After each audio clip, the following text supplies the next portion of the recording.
नमस्कार. आपण पाहत आहात IBN जनमत न्यूज. पुरोगामी युवक संघटनेचे प्रदेशाध्यक्ष डॉक्टर बाबासाहेब देशमुख यांनी केली नुकसानग्रस्त शेतीची पाहणी. सांगोला तालुक्यातील सोनलवाडी गावातील पिकांचे पावसामुळे नुकसान झाले होते.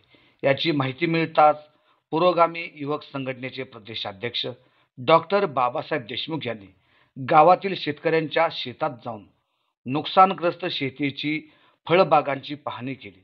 यावेळी या गावातील शेतकऱ्यांनी डाळिंब बागांची नुकसान झाल्याची माहिती यावेळी देण्यात आली.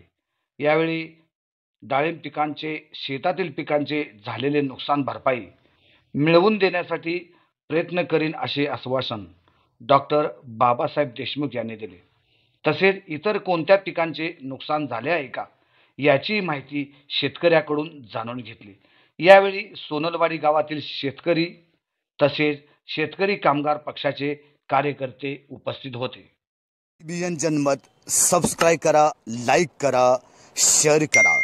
आपल्या हक्काचं आपलं न्यूज.